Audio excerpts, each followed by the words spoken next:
A black waiter had been working non-stop since 5 in the morning, hoping to earn enough money to buy medicine for his asthmatic son and extend the rental on their home for a few more days. Suddenly, a simple old man walked in with a grumpy expression that made everyone shake their heads in annoyance, and no one wanted to serve him. The only one who always greeted him warmly was the black waiter, who even paid attention to every detail and remembered all of the old man's habits. Gradually, the old man opened up, and the two grew close like family. But then one day, the old man stopped coming to the cafe. Instead, two men in black suits walked in. What they were about to say next would leave the waiter stunned. Before we go back, let us know where you're watching from. And subscribe, because tomorrow I've got something extra special for you. The morning began before the sun even considered rising. A faint gray light hovered far out on the horizon, not bright enough to be called dawn, yet just a gentle hint that night would soon give way. The street was still empty, except for a few trash cans lined along the curb and the flicker of a faulty street lamp that blinked off and on in an irregular rhythm. The air carried a thin bite of cold, the kind that slipped through a jacket and settled along the spine. Marcus Rodriguez stepped out of his old sedan with a slow exhale, watching his breath drift upward in a pale ribbon. He rubbed his eyes once, then again, as if trying to push the sleep back into his skull. His hands still hurt from holding the steering wheel too tightly on the drive over. He hadn't even noticed until now. It had been another night of broken rest. Sam had woken up coughing around 1 in the morning, wheezing in that familiar, frightening way. Marcus had sat on the edge of his son's small bed for almost an hour, rubbing his back, waiting for the inhaler to ease the tightness in his chest. When Sam finally relaxed into sleep, Marcus had stayed a few minutes longer, just to make sure. Then he'd laid awake in his own bed, staring at the ceiling, rehearsing numbers in his head, until the alarm finally rang. At 4:45 a.m., he pulled his jacket tighter and walked toward Street Cafe, the place he had unlocked 6 mornings a week for about 3 years now. From a distance, the cafe looked like a relic from another era, with its weathered green awning and chipped paint around the window frames. The neon sign on the window, Street Cafe, buzzed and flickered so much that the T sometimes disappeared altogether. This place Marcus often thought was both a prison and a shelter. It trapped him with its low pay and long hours, yet without it, he wouldn't be able to keep Sam clothed, fed, and breathing. He reached the door, pulled out his keyring, and sifted through the jumble of keys that never quite sat in the same order. His fingers felt stiff from the cold. The lock clicked after the third try, and he stepped inside, flipping on the lights. The cafe greeted him with its usual mix of smells, old coffee grounds, a lingering note of frying oil from the day before, and the metallic scent of the griddle that had seen countless breakfasts over the years. It wasn't pleasant, not exactly, but it was familiar in a comforting way, like an aging relative whose quirks you tolerated because they'd always been there. He hung his jacket on the hook by the office door, rolled up his sleeves, and got to work. First came the chairs, which he lowered from atop the tables, one by one. The scrape of each wooden leg against the tile echoed softly in the empty room. After that, he filled the coffee machine with fresh grounds, patting the side of the machine like a stubborn dog.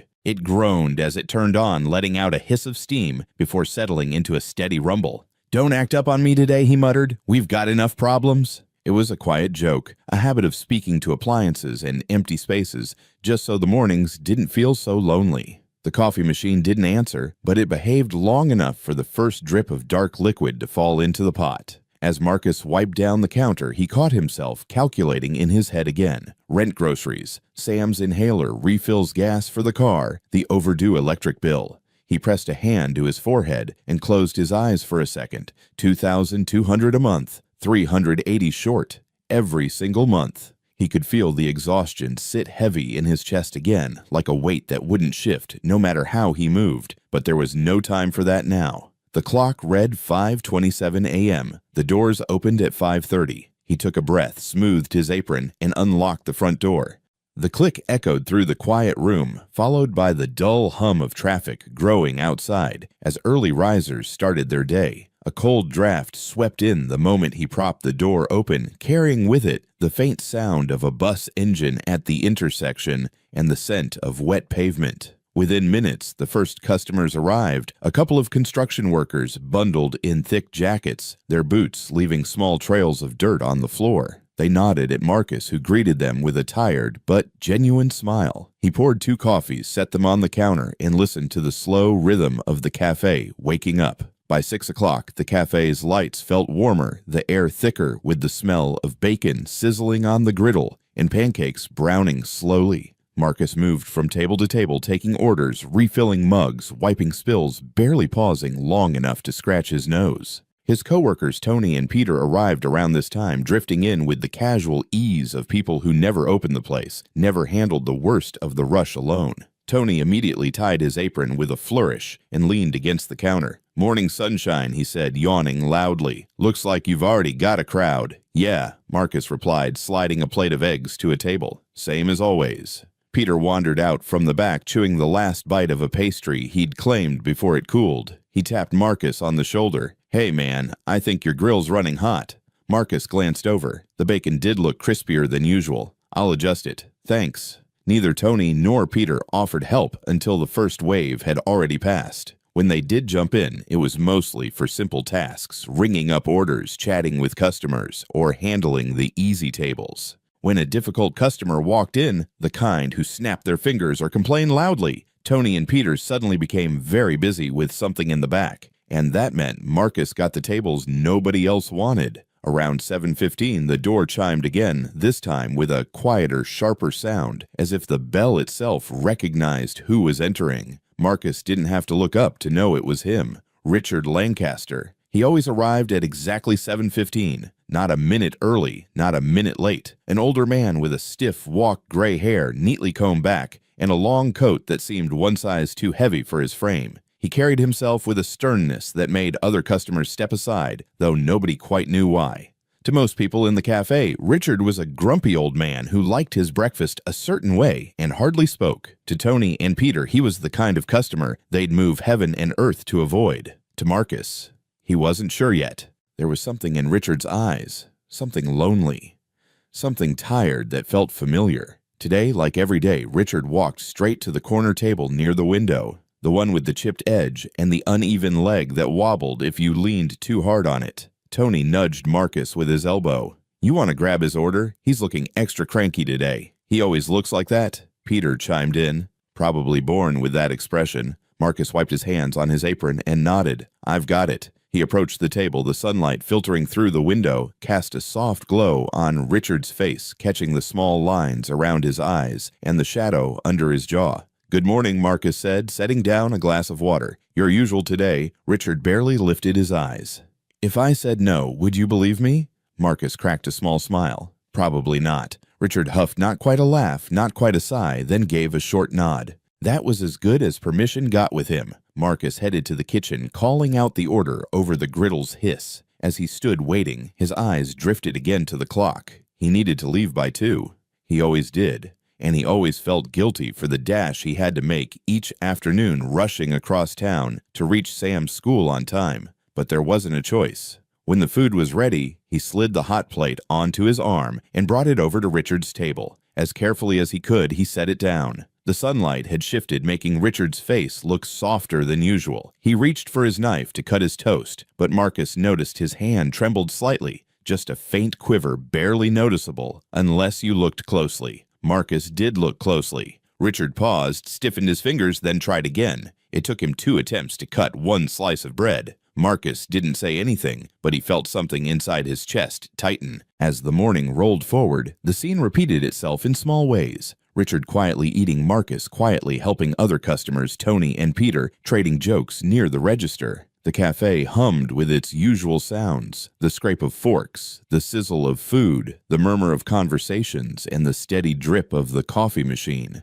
But Marcus kept glancing at Richard, watching those trembling hands. By the time the clock neared 8, Richard was almost finished. He folded his newspaper in that precise way he always did, placed it to the side, and reached into his pocket. Marcus hurried over to clear the empty plate. Then he saw it, a single coin on the table. Just one. A quarter. But the way it was placed neatly in the center of the napkin made it feel deliberate, like a small message. Marcus looked at it for a moment, then slid it gently into his pocket. He didn't smile exactly, but something warm moved in him. He whispered almost to himself, "Thanks, Mr. Lancaster." The days followed a similar rhythm. The early mornings, the construction workers, the hum of the city waking up, the financial worry that sat like a stone in Marcus's stomach, Tony's jokes, Peter's complaints, the coffee machine rattling every so often like it was begging for retirement, and always at 7:15, Richard walking through the door. Week after week, Marcus noticed the small changes in the older man's movements. The stiffness in his shoulders, the slower way he sat down, the carefulness with which he held his utensils. It wasn't dramatic. It was subtle, so subtle that Tony and Peter never noticed at all. But Marcus noticed, maybe because he had watched his own father go through the same thing. Hands that once could fix anything, slowly losing their strength, movements becoming smaller, more cautious. Dad would always laugh it off, Marcus thought sometimes, but I could see it scared him. One morning, after watching Richard struggle longer than usual to cut his toast, Marcus made a quiet decision. The next day, he prepared Richard's plate in the back. Before delivering it, he took the knife and cut the toast into 4 small squares. Perfect squares. Neat, simple. He didn't say anything when he brought it to the table. Richard stared at it for a long moment. His eyes flicked from the plate to Marcus, then back to the plate. "You cut it," he said in a low voice. "Figured it might be easier today," Marcus replied gently. Richard didn't respond, and Marcus didn't wait for one. He simply nodded and moved to another table. It became a ritual after that. Each morning, Marcus pre-cut the toast without being asked, and each morning Richard left a coin, sometimes a quarter, sometimes a dime, once even a silver dollar that looked older than both of them put together. It was never about the money. It was about the intention behind it. A quiet acknowledgement. A thank you spoken without words. One Tuesday morning, Tony leaned over while Marcus was wiping the counter. "You know you don't have to do all that for him," Tony said. "He doesn't tip big. He barely talks. Waste of time if you ask me." Marcus shrugged. "It helps him. Doesn't take much effort." Peter snorted. "Man, you've got a bleeding heart. That old guy won't remember your name in 6 months." Marcus didn't respond. Instead, his eyes drifted again to the corner table where Richard sat, shoulders slightly hunched, staring out the window with an expression that looked less grumpy and more tired, worn. If that were Dad, Marcus thought I'd hope someone would help him too. The thought brought with it a memory his father sitting at the kitchen table late at night rubbing his hands together like he was trying to warm them from the inside. The old lamp above him gave off a soft yellow light. Marcus must have been around 12, peeking from the hallway. His father whispered, "Just stiff today." That's all, though nobody had asked. The image flickered in Marcus's mind now, like a film reel playing for a moment before vanishing. The next morning, when Marcus set the pre-cut toast in front of Richard, the older man's eyes softened in a way Marcus didn't fully understand yet, and the coin left behind that day was placed even more carefully, right on the crease of the napkin, as if meant to make sure Marcus would see it. One morning, a light snow fell outside the cafe. Tiny flakes tapped softly against the window as the sun rose, barely visible through the thick clouds. The cafe felt warmer than usual, the air thick with steam from the coffee machine and the griddle. Richard arrived with a wool hat pulled low over his ears. It looked like an old hat, maybe one he'd worn for years. He removed it slowly and brushed a few snowflakes from his coat before sitting down. When Marcus delivered the plate, Richard surprised him by speaking first. "You always cut it the same way." Marcus blinked. "I try to. Is it okay?" Richard slid one of the small squares closer, lifted it with a shaky hand, and nodded. "It is." A pause stretched between them, quiet, but not uncomfortable. The clinking of utensils from other tables filled the space. Richard looked at Marcus again. "Nobody else does that." Marcus gave a small shrug. "People deserve help when they need it." Another pause. Richard finally said very softly, "Thank you." The words were so unexpected that for a moment Marcus couldn't respond. He just nodded, pressing his hand flat on the table before moving away. Later, while wiping down the counter, Marcus felt his throat tighten. It wasn't about the toast. It wasn't about the coin. It wasn't even about the words, though they carried a weight that surprised him. It was the realization that this small act of kindness, this simple thing, mattered to someone who didn't seem to matter to anyone else. And maybe in some small way, it mattered back to him too. The days after that felt different, though nothing dramatic changed. Richard still arrived at 7:15. Marcus still cut the toast. The coin still appeared each morning. But there was a quiet understanding between them now, a bond formed, not through conversation, but through routine, through small gestures of care. Still, life outside the cafe didn't get easier. The bills piled up. The bank account grew thinner. Sam's asthma flared more than Marcus liked, especially when the weather turned cold. Some nights, Marcus sat at the small kitchen table, staring at overdue notices until his eyes stung. But the memory of Richard's soft thank you lived in his mind, offering a strange comfort he couldn't quite explain. One early morning, while unlocking the cafe, Marcus felt a sudden tremor of fear run through him. He pictured Sam struggling to breathe, the medical bills increasing, the constant pressure closing in. He pressed his hand against the cold metal door, grounding himself. One more day, he thought. Just get through today. When Richard arrived later that morning, Marcus greeted him with a smile that held just a little more warmth than usual. The older man raised his eyes in acknowledgement. His voice was low, almost brittle. "Cold morning," he said. "It is." Marcus replied, "I'll bring your coffee first. It's freezing out." Richard gave the faintest nod, and Marcus turned away, thinking again of his father at the kitchen table, warming his stiff hands.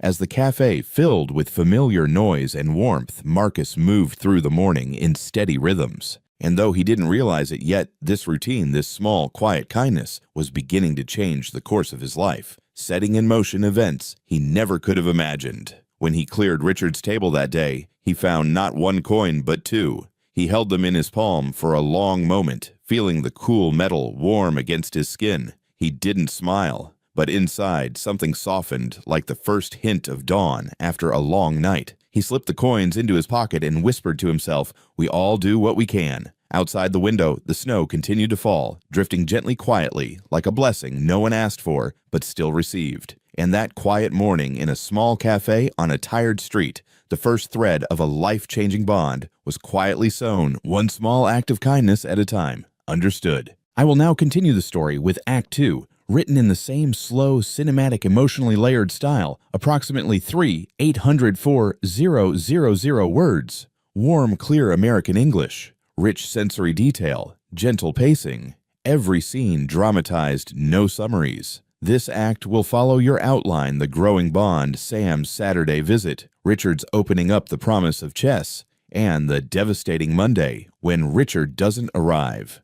The week rolled in with a stretch of cold mornings that made the sidewalks look slightly glazed at dawn, as if the city had been painted in frost overnight. The air felt sharper than usual when Marcus stepped out of his car on Wednesday. He zipped up his jacket before heading toward the dim glow of Street Cafe's flickering neon sign. Inside, the warmth surrounded him immediately. The soft hiss of the old heating vents, the gentle drip of the coffee machine beginning its morning routine, the faint aroma of detergent from last night's cleaning. Marcus set his keys on the counter and rubbed his hands together, feeling the blood slowly return to his fingertips. He was more tired than usual. Sam had woken twice in the night with a cough that echoed through the apartment like a weak, strained whistle. After giving him the inhaler and rubbing his back, Marcus had sat on the edge of the bed, listening to Sam's breathing, waiting for each inhale to sound less tight. When Sam fell asleep again, Marcus stayed for a while longer, swallowing the familiar knot of worry that always rose during nights like these. He found himself repeating the same thoughts he always did. I need better insurance. I need a better job. I need more hours. I need something.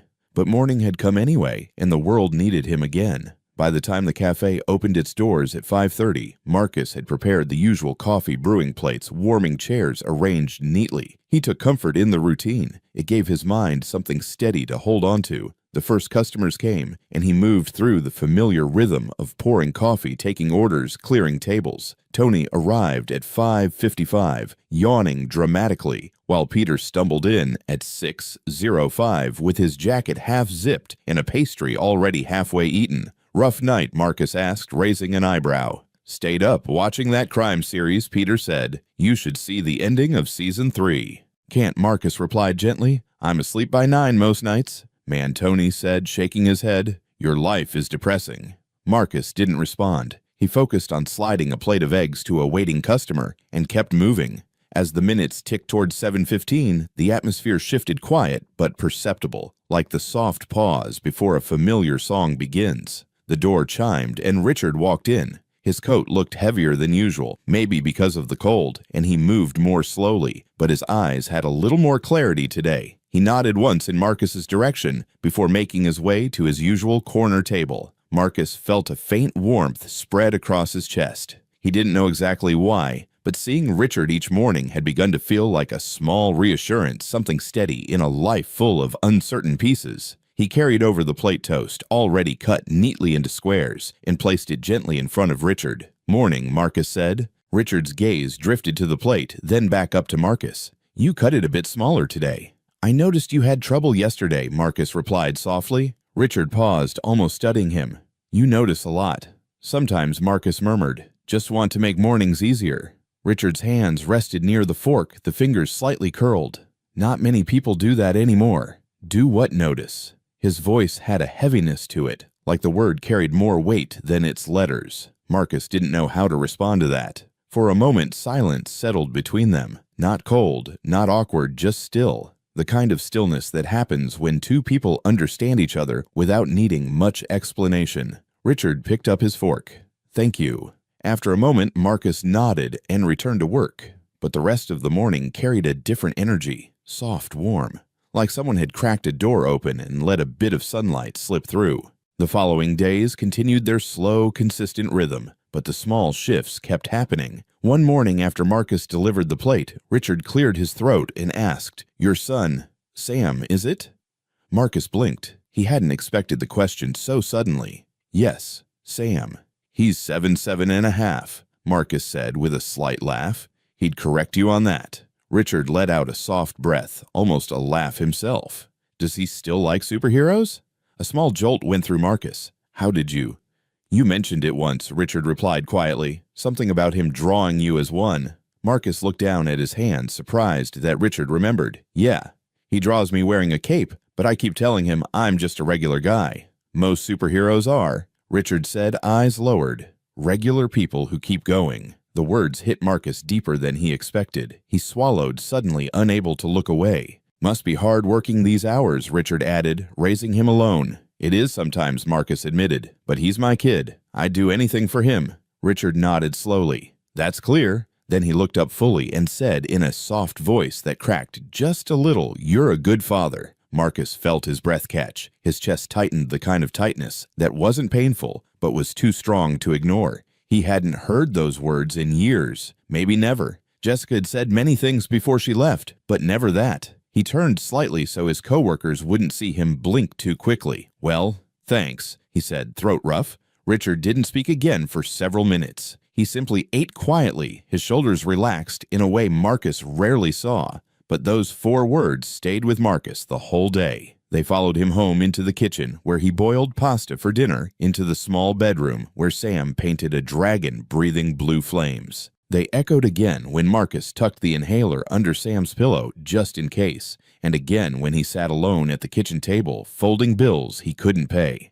"You're a good father." He repeated the words silently until sleep finally found him. On Saturday morning, the sky was a clear, pale blue, and the air carried a crispness that hinted at the coming winter. Marcus breathed it in deeply as he walked from his car to the cafe door. But today came with a complication. His phone buzzed at 5:08 a.m. with a message from the babysitter. "Sorry, Marcus, I'm sick. Can't watch Sam today." He stared at the message for several seconds, feeling that familiar knot of panic wind through his stomach. Saturdays were busy. He couldn't risk being short-staffed or distracted, but he had no one else to call, not at this hour, not on such short notice. He looked through the doorway of Sam's small bedroom at the sleeping boy. His blanket was twisted around his legs, and he clutched a half-colored picture of Spider-Man in one hand. Marcus sighed gently. "All right, buddy, looks like you're coming with me today." He slipped Sam's coat on him carefully, making sure not to wake him too fast. Sam blinked awake in the car, rubbing his eyes. "We going to the cafe?" he asked, voice raspy with sleep. "Yeah," Marcus said softly, "just for today. Bring your coloring book." Sam nodded, too tired to question it. When they entered the cafe, the lights clicked on with a warm glow. Sam yawned and climbed onto a stool at the counter. Marcus poured him a small cup of warm milk from the steamer, Sam's version of coffee, and set it in front of him. Sam's small hands wrapped around the cup, soaking up the heat. "Try to stay where I can see you," Marcus said gently. "I will," Sam promised, already pulling out his crayons. Tony arrived soon after and raised his eyebrows.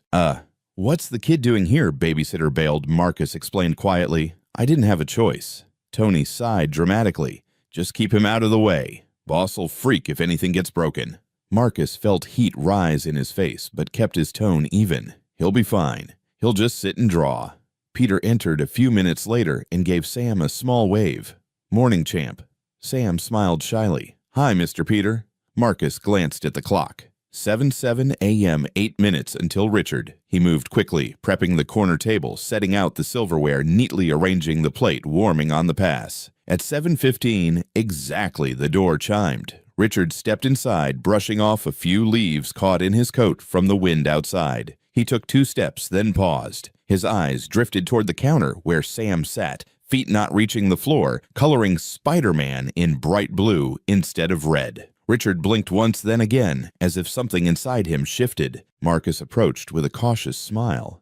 Morning, Mr. Lancaster. Richard nodded, but his gaze drifted back to Sam. Your boy, yeah, Marcus said. Babysitter canceled. He'll keep to himself. Richard didn't answer. He simply watched the child for a moment longer. Then he walked not to his usual corner table, but toward Sam. The boy looked up as the older man approached. May I?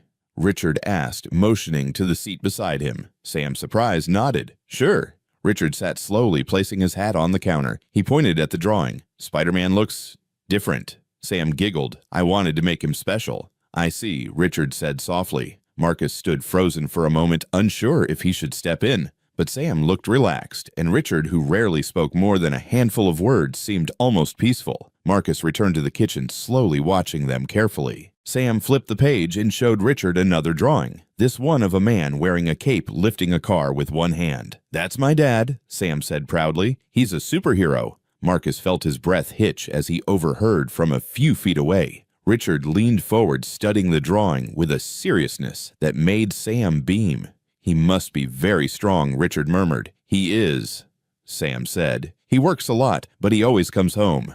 And he makes pasta better than anyone. Richard's mouth twitched, almost a smile. A real one. Marcus swallowed hard and pretended to be checking the griddle. For nearly 2 hours, something extraordinary unfolded at that counter. Richard, who barely spoke to anyone, asked Sam questions about school superheroes, dragons, and what he wanted to be when he grew up. Sam, unfiltered and bright, answered every question with enthusiasm. When Sam asked, "Did you ever have kids?" a shadow passed over Richard's face. He looked down, fingers curling. "Yes," he said quietly. "I had a son and a grandson." Sam waited, sensing something he couldn't name. "They're gone now," Richard added, voice barely above a whisper. Sam reached out and touched Richard's sleeve gently. "I'm sorry." Richard blinked hard. The kindness in that small gesture, the unthinking purity of it, softened him in a way Marcus had never seen. "You're a good boy," Richard said softly. "A very good boy." Marcus felt his eyes sting again as he leaned against the doorway of the kitchen. Before leaving that morning, Richard placed a light hand on Sam's shoulder and said, "Would you like to learn a game next week?" Sam's eyes lit up. Really, Richard said. "I'll bring my set." Monday came with a heavy sky, the kind of sky that made the early morning look darker than usual, the clouds low and swollen. On the drive to the cafe, Sam sat in the back seat with his chess book open on his lap, humming quietly. Marcus felt a strange mix of pride and worry. Pride because Sam was excited, worry because Tony and Peter hadn't been thrilled about Sam being there on Saturday. Dad, Sam asked, "Do you think Mr. Richard will teach me today?" "Yeah," Marcus said gently. He said he would. They walked into the cafe together, the bell chiming softly. Marcus set Sam at the same small table and started preparing Richard's usual plate toast, cut into perfect squares, steam rising gently from the bacon. 7:15 approached. Marcus kept glancing at the door. The minute passed. "Maybe he's late," Sam said quietly. Marcus nodded, though something inside him tightened. Maybe. By 7:30, Marcus had reheated the plate once. By 8:00, the food sat cold again. Sam kept looking at the door, his small hands folded on the counter. "Dad, is he coming?" Marcus swallowed. "He might be busy." 8:10. The coin didn't appear. The corner table stayed empty. The chair stayed perfectly still. Marcus cleared the cold plate, slowly feeling the weight of it in his hands. He knelt beside Sam. "Hey, buddy, we might not see him today." Sam's voice was soft, but he promised. Marcus rubbed his shoulder. "Sometimes things happen that we don't expect." Sam nodded, but his eyes dropped to the table. He didn't say another word. Marcus stared at the empty corner, a deep ache settling in his chest. Something was wrong. He could feel it. He just didn't know how wrong yet. And the world, in its quiet, unforgiving way, was about to tell him.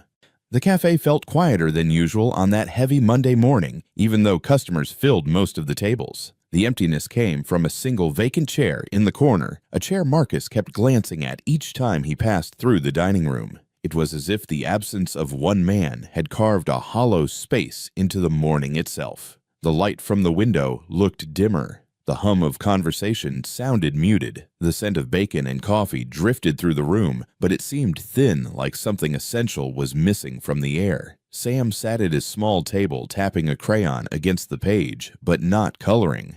Every so often he looked toward the cafe door with a hopefulness that made Marcus's chest ache. The chessbook lay open in front of him, showing a black and white diagram of a simple endgame. A drawing of a rook had been neatly outlined in red crayon, though Sam hadn't filled it in yet. Maybe he overslept. Sam murmured. The words were soft, as if he wasn't sure he believed them. Marcus placed a hand on his shoulder. Maybe. But Marcus didn't believe it, not for a moment. Richard was many things: quiet, stiff, distant, but he wasn't unpredictable. Not once in all the months Marcus had known him had Richard missed a morning. Not one. A tightening sensation began at the base of Marcus's throat and moved down to settle in his chest, like a weight. Tony wiped down a nearby table, watching Marcus from the corner of his eye. Still no sign of the old guy. No Marcus answered. Hey, Tony said with a shrug. Maybe he finally took a vacation. Marcus shot him a look. He's not that type. Tony raised his hands. Just saying. Peter, stacking plates near the dishwasher, chimed in. People skip a day sometimes. Doesn't mean anything. But it did. Marcus felt it in his bones. Something was wrong. He tried to push it aside as he carried plates, poured coffee, and took orders. The cafe stayed busy through the morning rush, but the uneasiness never left him. Every time he heard the front door chime, Marcus's heart quickened, hoping it would be Richard. It never was. As the clock approached 9, the cafe finally quieted. The last of the morning crowd left, and the place felt strangely empty, despite the chairs and tables still in place. Marcus wiped his hands on a towel, took a slow breath, and stepped toward Sam. Hey, buddy, he said softly, crouching down to eye level. Maybe we'll see him tomorrow. Sam's lower lip trembled, but he said he'd come today. Marcus smoothed Sam's hair. I know. And he meant it. Something must have come up. Sam nodded but didn't look convinced. He stared down at the chessbook again and traced the outline of a pawn with his finger. The door chime rang behind them. Marcus stood hopeful despite himself. For a moment, he thought No wished it was Richard. Instead, 4 men in dark suits entered the cafe. They didn't belong here, at least not in this place of scuffed floors, chipped booths, and handwritten specials. Their freshly polished shoes, crisp ironed collars, and matching black coats made them look like they had stepped out of an expensive commercial or a courthouse hallway. They paused near the entrance, scanning the room. Behind them walked an older man in a tailored gray suit, carrying a neat leather briefcase. His hair was silver, combed back with careful precision, and his eyes were sharp, searching. The cafe went quiet in a way it hadn't all morning. Tony whispered to Peter, "We getting audited or something?" "No idea," Peter whispered back. The older man stepped forward, his shoes clicking softly on the tile floor. He stopped near the center of the cafe and looked around as if expecting someone to rise and greet him. "Excuse me," he said in a calm, professional tone. "Is there a Mr. Marcus Rodriguez here?" Marcus felt his stomach drop. "That's me," he said cautiously, wiping his hands on his apron as he stepped forward. "Can I help you?" The man nodded once. "My name is Philip Anderson. I'm an attorney. I need to speak with you privately if possible." Marcus stiffened. His first thought was bills. Debt collectors. Some missed payment he hadn't even realized he missed. "Is something wrong?" Marcus asked. Anderson's expression softened just barely. "Yes, I'm afraid there is." The room seemed to tilt slightly. Marcus steadied himself with a hand on the back of a nearby chair. To avoid speculation, Anderson continued, "We should step aside." But Sam stepped forward, small hand gripping the edge of Marcus's apron. His eyes were wide, anxious. Marcus swallowed. "My son can stay." Anderson studied the boy for a moment, then nodded. "Of course." They walked toward a quiet booth near the back, away from the remaining customers. The 4 suited men stood near the entrance, still and silent, like a protective barrier. Marcus slid into one side of the booth. Sam sat close beside him, legs dangling off the seat. Anderson sat across from them, placing the briefcase gently on the table. Marcus felt his heartbeat pounding in his ears. The hum of the cafe seemed distant now, muted beneath the growing silence of anticipation. Anderson opened the briefcase with a soft click and removed a folder. "I apologize for coming unannounced," he said, "but this matter is both urgent and sensitive." Marcus nodded slowly, unsure if he trusted his own voice. Anderson folded his hands. "Mr. Rodriguez, I'm very sorry to inform you that Richard Lancaster passed away yesterday evening." Marcus froze. He didn't hear anything for a moment. Not the griddle in the kitchen, not Tony talking in the back, not the clatter of dishes. Just silence. He blinked. "What?" Anderson repeated gently. "Mr. Lancaster passed away on Sunday night." The words sank in like stones dropping through deep water. Sam looked up at Marcus, waiting for him to say something that made sense.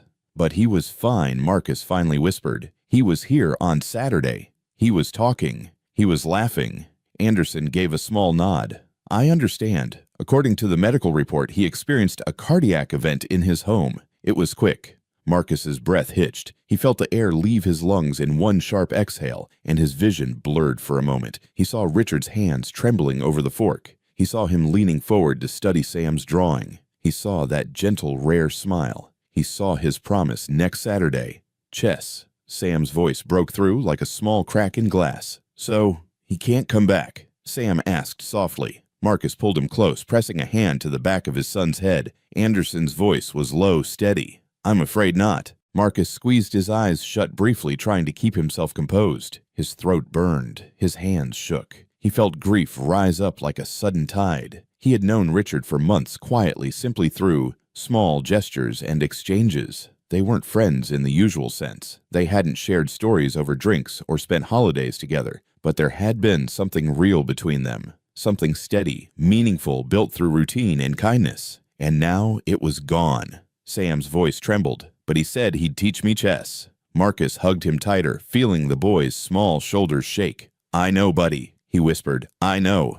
Anderson waited, giving them a moment. Then he spoke softly. "I understand this is difficult, but Mr. Lancaster left very specific instructions regarding the two of you." Marcus looked up confused. "What do you mean instructions in his will?" Anderson clarified. "He named you and your son explicitly." Marcus stared at him. "In his will," he repeated, almost disbelieving. "Yes," Anderson said, in very detailed terms. Marcus glanced toward the empty corner table. He saw the last plate he'd prepared for Richard still sitting near the warmer's toast, cut into careful squares. He swallowed hard. Why? Why would he name us Anderson? Opened the folder and pulled out a single sheet of paper. "Before we go into details, Mr. Lancaster requested that you be brought to Peterson and Associates immediately upon notification." Immediately, Marcus asked. "Today, yes, today." Marcus looked down at his apron still dusted with flour. "I'm working. I can't just, I'm aware this is unusual," Anderson said with a nod. "But Mr. Lancaster left very clear, legally binding instructions. He said it was important." Marcus took a long breath. His hands felt cold and numb. Sam looked at him with wide eyes. "Dad, are we in trouble?" "No," Anderson said gently. "You're not in trouble. None of this is trouble." He leaned forward slightly. "It's something else." Marcus didn't know what that meant. He wasn't sure he could even process anything right now. His mind kept replaying Richard's promise, his smile, his kindness, the sound of his voice saying, "You're a good father."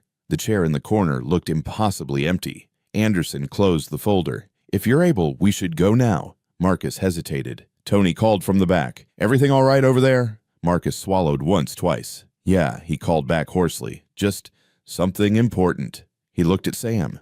The boy wiped his nose with his sleeve and waited quietly. Marcus turned back to Anderson. "Okay," he said. "We'll go." And the moment he spoke the words, the weight of the morning shifted subtle, but undeniable, carrying him into a future he never could have imagined. The morning after the will reading felt unreal, as if Marcus had stepped into a life that didn't quite fit him yet. He woke before the alarm, sitting on the edge of his bed, in a room that looked exactly the same as it always had, paint peeling a little near the windowsill. A stack of bills on the dresser, Sam's school drawings taped crookedly to the wall. But something inside him felt different, unsettled, like the world had shifted its weight onto a new balance point. He rubbed his face with both hands and let out a breath that came from somewhere deep in his chest. The apartment was quiet except for the soft hum of the refrigerator and the gentle rhythm of Sam sleeping in the next room. He stood and walked quietly to Sam's door. The boy was sprawled across the bed, one leg kicked outside the blanket, his small hand still resting on the chess book he'd fallen asleep reading. The book lay open to a page showing the starting formation of the pieces, neat rows of pawns, the king and queen in their places. Marcus watched him for a long moment. "I'm gonna make this right," he whispered, though Sam couldn't hear him. "For both of us." He let Sam sleep while he brewed a small pot of coffee in the kitchen. The aroma filled the apartment warm and familiar in a way that felt grounding. He poured himself a cup, leaning against the counter, letting the warmth rest in his palms as he stared at the morning light filtering through the blinds. Richard was gone, but Richard had also left something behind, something bigger than money, bigger than the cafe, bigger than any of the numbers that had been read yesterday in that towering office. He'd left trust, and he'd left a mission, and he'd left the quiet reminder that small kindnesses matter enough to shape entire futures. Marcus took a slow sip. The coffee tasted different today, not better, just sharper somehow. Like he was tasting it for the first time. Later that morning, after waking Sam, after making toast, and packing school lunch, after dropping him off with a tight hug and a whispered, "Have a good day, buddy," Marcus drove to the bank with Anderson's documents sitting on the passenger seat, neatly clipped in a manila folder. He still couldn't believe any of this was real. Inside the bank, he sat across from a representative who spoke kindly, but formally guiding him through the account transfers, explaining each page slowly, so Marcus didn't feel overwhelmed. Marcus signed where needed, his hand steady, but his heart racing. Once the transactions were complete, the representative handed him a printed summary inside a thick envelope. "Congratulations, Mr. Rodriguez," she said gently, "and please accept our condolences for your friend's passing." "Thank you," he said, voice soft. When he stepped back into the crisp morning air, he didn't feel triumphant or excited. He felt humbled, overwhelmed, and strangely quiet inside. He walked to his car slowly, as if any quick movement would break the fragile stillness around him. He placed the envelope on the passenger seat beside the folder and rested his hand on both. "Thank you, Richard," he whispered. By the afternoon, he had paid every debt he owed. Each one felt like a brick lifted from his chest. Credit cards, medical bills, overdue rent, a garnished paycheck from years ago that still haunted him. All gone. The screen on his phone confirmed payments in green letters that looked almost unreal. He sat back in his chair at the kitchen table, exhaling deeply. For the first time in years, he could breathe. Sam came home from school later that day, backpack bouncing against his shoulders as he ran inside. Dad, did anything happen today?" Marcus pulled him into a hug. "Yeah, buddy. Something big happened." "What is it?" Marcus knelt down so their eyes met. "We don't have to worry anymore. Not about bills, not about losing the apartment, not about anything like that." Sam blinked. Really, Marcus said, smiling. "Mr. Richard helped us. A lot." Sam pressed his face into Marcus's chest, hugging him tightly. "I miss him." "I know," Marcus whispered, kissing the top of his head. "I do too." The next morning, Marcus returned to Street Cafe this time, not in uniform, not with an apron, but carrying a folder in a sense of responsibility that felt both heavy and good. Tony was already there, wiping down the counter in a dazed sort of way. "Hey man," Tony said, "what are you doing here? You're not on schedule. After yesterday." I thought Marcus smiled gently. "I'm here because I need to talk to everyone." Peter poked his head out from the back. About what Marcus walked behind the counter, not with the nervousness of an employee, but with the quiet steadiness of someone carrying a purpose. "About the cafe," Marcus said simply. "I own it now." The silence that followed felt almost funny in its awkwardness. Tony blinked at him like he hadn't heard right. Peter let a dish slip from his hands into the sink with a clatter, what Tony finally choked out. "How, it's a long story," Marcus said. "But yes, I'm the new owner." Tony sat down heavily on a stool. "This place, our place." "You," Marcus chuckled softly. "Yeah, I guess so." Peter leaned forward on the counter. "So what happens to us?" "You keep your jobs," Marcus said immediately. "All of you. No one's losing anything." Tony blinked again. Really? Actually, everyone's getting a raise." Peter's jaw dropped. "Are you serious? As serious as can be," Marcus said. Tony put a hand over his chest dramatically. "Man, I need to sit down again." Marcus laughed, shaking his head. "You're already sitting." The tension broke. Tony and Peter's laughter filled the cafe, a warmth the building hadn't felt in years, a feeling of possibility. Marcus looked around, imagining what Richard might say, what Margaret might have said, what this cafe could become. He felt the first stir of pride. In the days that followed, Marcus met with contractors to fix the heating system that had limped along for years. He ordered a new coffee machine, one that didn't hiss and rattle like an old steam engine. He spoke to the staff about scheduling changes that would give everyone more balanced hours. He even added a small bin of free fruit near the entrance with a handwritten sign, "Take one if you're hungry. No questions, no cost." Marcus customers noticed, regulars smiled, new customers wandered in because they heard some guy bought the place and fixed the air conditioning. But something was still missing. On Friday afternoon, a courier delivered an envelope to Marcus at the cafe. Inside was a brass key and a handwritten note in Richard's neat, careful script. "Marcus, if you're reading this, I'm no longer here. Please use the key. It will explain everything I couldn't say aloud." Richard Marcus swallowed hard. His hands trembled as he held the key. "Everything all right?" Peter asked from the counter. "Yeah," Marcus said softly. I think I need to go somewhere." Later that evening, after closing the cafe early, Marcus drove downtown to an address printed at the bottom of the note. It was an older apartment building, not large, not glamorous, but well-maintained. The lobby smelled faintly of wood polish and old books. He rode the elevator to the top floor. The hallway was quiet, lined with framed pictures of the city from decades past. At the end of the corridor, he found the door with a brass lock. He slipped the key in slowly. The door opened with a soft click. The apartment was dim, lit only by the fading evening light that filtered through the large windows. Dust motes drifted in the beams of light like tiny stars. The air smelled faintly of cedar and paper. Marcus stepped in carefully, almost reverently. The living room was simple, but warm bookshelves framed photographs, a worn leather chair by the window, the kind of chair a man would sit in for decades. On a small table near the chair rested a single-frame photo of a woman with warm eyes and a gentle smile. "Margaret." Marcus approached it slowly, fingertips brushing the edge of the frame. "She looks kind," he whispered. Next to the photo sat a small wooden box. Marcus opened it and found old letters, recipes, a menu from a place called Maggie's Table, and a worn chess piece, a king smooth from years of handling. His throat tightened. He imagined Richard sitting here reliving memories, missing her, missing his son, missing his grandson, coming to Street Cafe because he needed somewhere to sit quietly and not be alone. Marcus sank into the chair. His hands rested in his lap, fingers curling slightly. "I wish I'd talked to you more," he murmured. "I wish you'd told me about all this." But maybe Richard had known words would never be enough. Maybe he'd wanted Marcus to understand the way he had lived, with kindness, quiet, but unwavering. The apartment felt like a message left behind,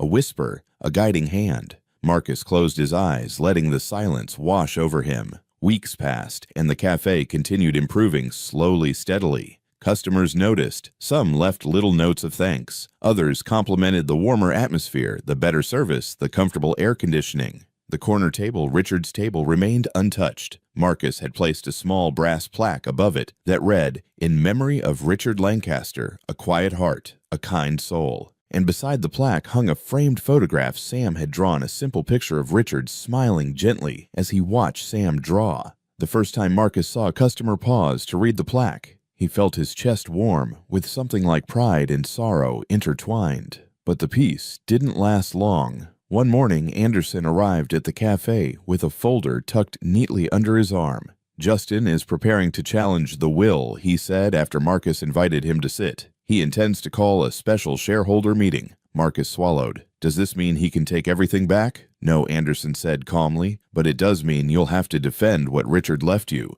Marcus sat back, exhaling slowly. "I don't know how to do that. I'm just a cafe guy." Anderson gave him a small, knowing smile. So was Richard's wife. So were plenty of the people who built their lives with honest work. "You'll do fine." Marcus didn't feel fine, but he nodded. "Tell me what I need to do," he said quietly. The weeks that followed were a blur of meetings, documents, business terms Marcus had never heard before, and late-night sessions where he pored over Richard's notes. Sam sat nearby during these nights, coloring or reading comics, while Marcus learned about board structures, fiduciary responsibilities, profit allocations. He wasn't trying to become a businessman. He was trying to protect what Richard had trusted him with. Sam noticed the stress. "Dad," he asked one night, tugging Marcus's sleeve, "why do you look tired?" Marcus exhaled. "Just a lot going on, buddy." "Mr. Richard picked you for a reason," Sam said simply. "You can do it." The words settled in Marcus's chest, warm and steady. "Thanks," he whispered. "I needed that." The day of the shareholders' meeting arrived with a sky heavy with clouds. Marcus dressed in his best shirt, the one he saved for school events and doctor's appointments. It wasn't fancy, but it was clean and neatly pressed. Sam helped him adjust the collar. "You look like a hero," he said matter-of-factly. Marcus smiled. "Let's hope I act like one." At the towering glass building downtown, Marcus felt tiny again, like he had on the day of the will reading. But this time he walked inside with his shoulders straighter. Inside the boardroom, Justin smirked the moment Marcus entered. "Well, well," Justin said. "The diner boy."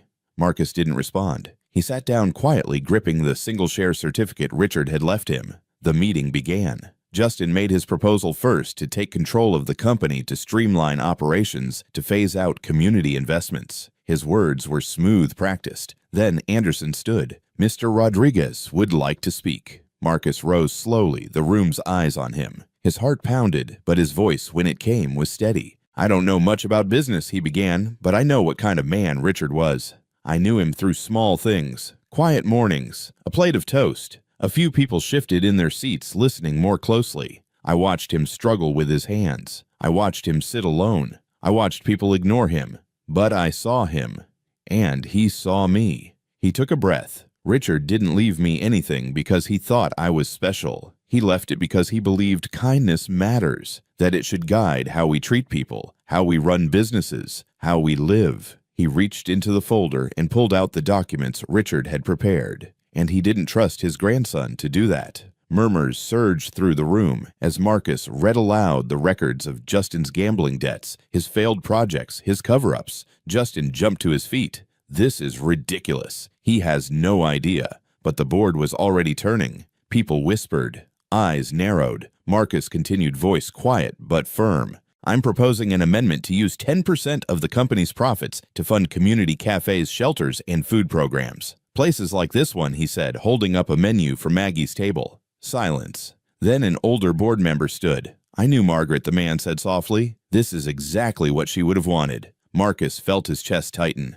"Thank you," he whispered. The vote was cast. Justin lost. Marcus's amendment passed. A wave of quiet relief washed over him. Richard's legacy would continue not in boardrooms, but in people. Months later, Street Cafe had changed in small but meaningful ways. The walls were freshly painted. The air was cool and clean. Customers smiled as they entered. Tony managed the place with newfound pride. Peter greeted regulars by name. And in the corner, Richard's table remained untouched except for the chess set Marcus brought from Richard's apartment. One afternoon, as golden light streamed through the windows, Marcus sat with Sam at Richard's corner. The chess pieces were arranged neatly between them. "You ready?" Marcus asked. Sam grinned. "Ready." Marcus moved a pawn forward. "Your turn." Sam moved his knight with surprising care. As they played, the cafe filled with the soft sounds of life dishes, clinking quiet conversation, the hiss of the new espresso machine. Marcus looked at the chess set, at Sam's small hands, at the plaque on the wall. He felt peace move through him, like a slow, warm tide. Richard had kept part of his promise. Now Marcus would keep the rest. Sam looked up.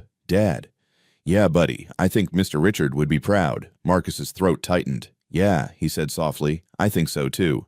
Outside, the sun dipped slowly, painting the street in shades of amber and gold. And inside the cafe, once a prison, now a home, a man and his son leaned over a chessboard, the legacy of kindness alive in every quiet move. The world around them hummed with simple warmth, and the memory of a quiet old man lived on in every small act that followed. A legacy, not of money, not of power, but of kindness passed forward piece by piece like a gentle game of chess. Join us to share meaningful stories by hitting the like and subscribe buttons. Don't forget to turn on the notification bell to start your day with profound lessons and heartfelt empathy.